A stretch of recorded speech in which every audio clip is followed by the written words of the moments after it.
Am I the a-hole for telling my wife she doesn't live here? My wife and I have been struggling for months now. Her mom died, and her dad needs full-time care that the family can't afford. They are trying to get him qualified for assistance, but in the meantime, she moved home to take care of her dad. She had to quit her job, and I couldn't afford the rent on the apartment and full-time childcare without both of our incomes. So I moved in with my sister. My sister is single and has 3 dogs. Her house, well, it smells like dog. Her house has 3 bedrooms, but she uses one of the rooms for storage. So my son and I share a room. She is a flexitarian, and she doesn't want certain foods in her house. It's not an ideal living situation, but my son loves the dogs, and she helps me with childcare in addition to giving me free lodging, so I'm not complaining. My wife's sister took a trip to their dad's to watch him for a week so my wife could come home and see us, which actually means coming to my sister's because we don't have a home. She has been here for 3 days, and she has not stopped complaining about the smell of the dogs or the fact that my sister won't clean out the storage room for our son.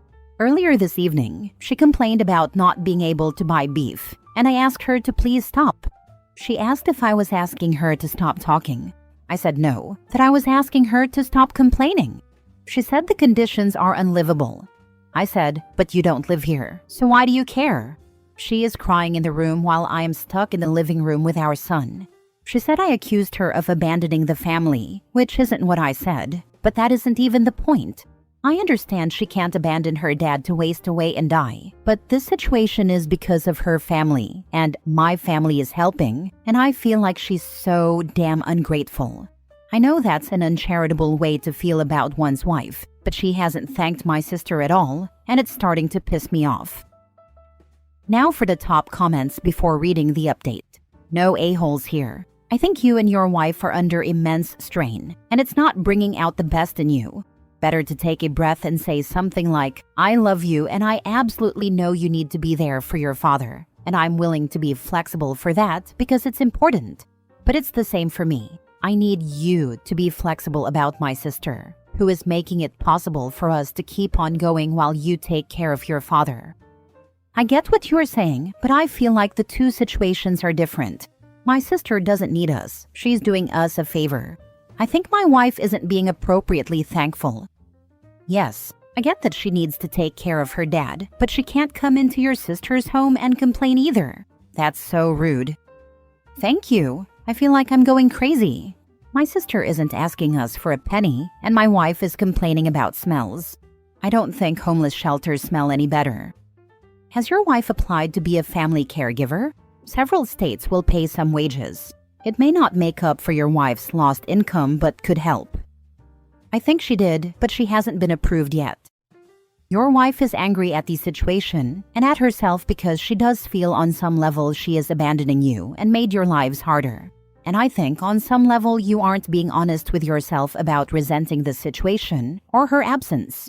No a-holes here, just people that need to communicate before they bury things so deeply they become a time bomb. Not the a-hole. You're right. Your wife should stop complaining and be grateful your sister is providing you and your son a place to live while she is caring for her father. Without your sister, where would the two of you be? I truly have no idea. Now for the update. Thank you for the advice. I asked my wife to come get breakfast with me this morning.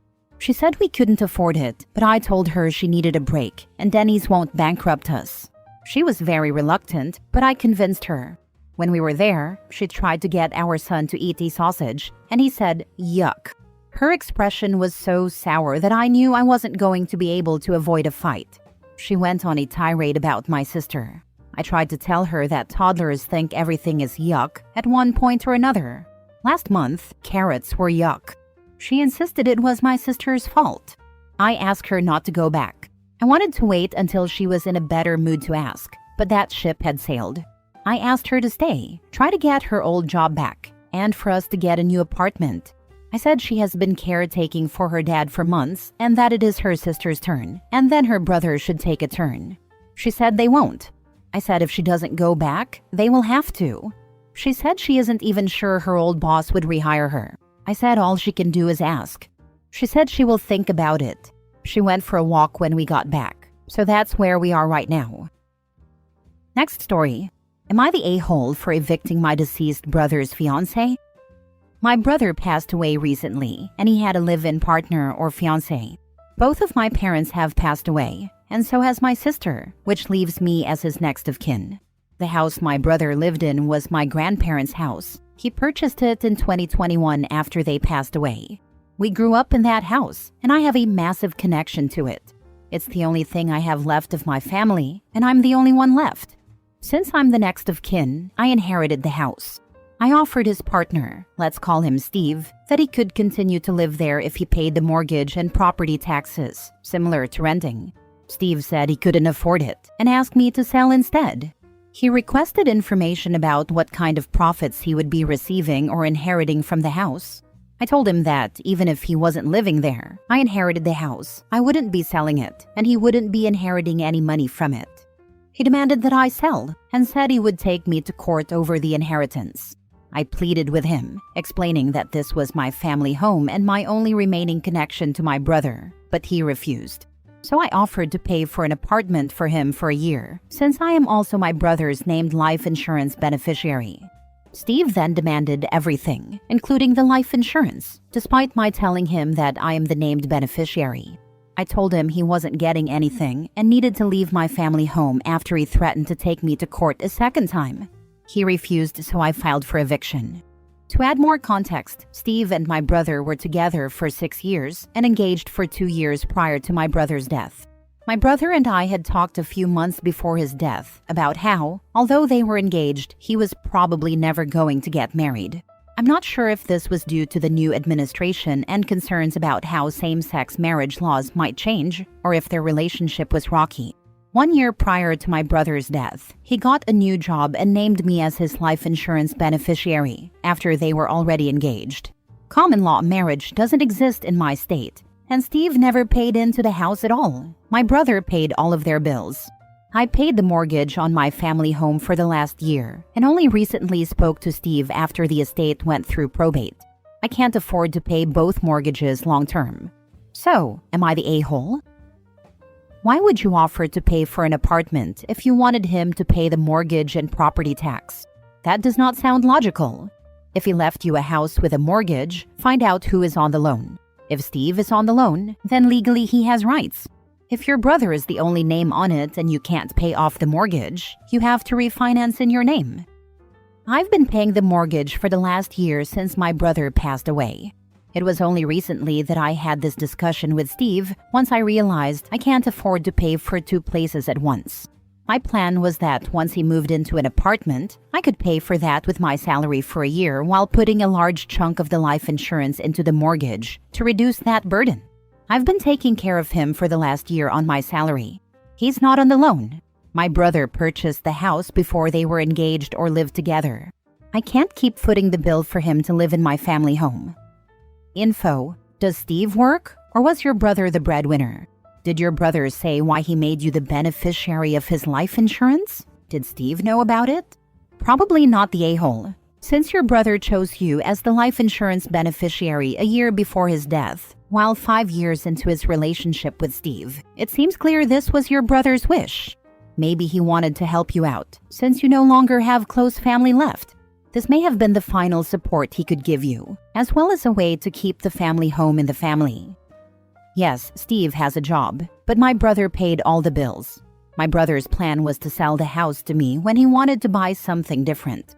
The home was meant to stay in our family, and Steve knew that. He named me as the life insurance beneficiary because he wanted it to go toward the mortgage in case he passed, so we wouldn't ever lose the house. I've been paying my own mortgage and the mortgage on our family home for the last year since my brother passed, while Steve has lived there. Wow. So Steve has lived rent-free for a year, has been offered another rent-free year, and has a job, yet is still hostile?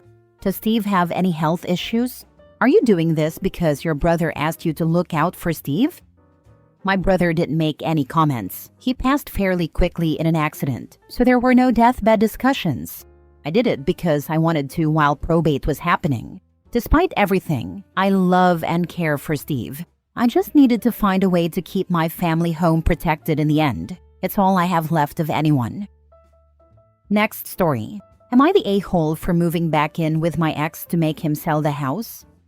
I am a 27 female from the UK, and my ex is a 34 male. It's a long story, but we were together for 3 years.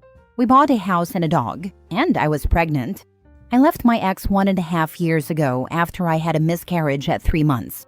Instead of being there for me, he played FIFA and basically shut down.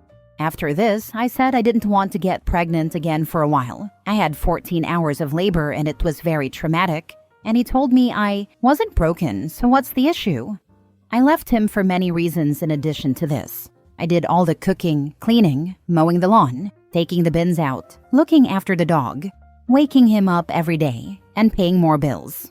I was basically like his mom. I fell out of love and ended things a long time ago. Anyway, I moved back to Surrey from the coast, where we had our house, and I have been renting ever since.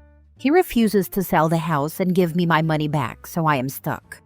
I want to take him to court, but it's too expensive. What I am asking is, am I the a-hole if I move back in until he agrees to put it on the market? He doesn't like me, which is fine, and he definitely doesn't want me to move back in.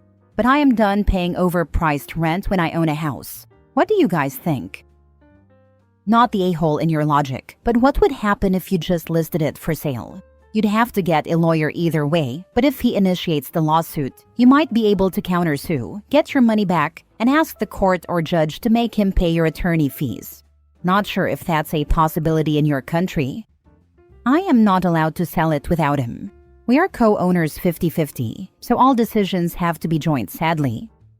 Not the a-hole. You own the house. If he refuses to sell, you have a legal right to live there. Moving back in forces the issue and saves you rent money. He can't hold your equity hostage. Just be safe, but absolutely move back in. Thank you. I feel this is best. It won't be expensive for me to move.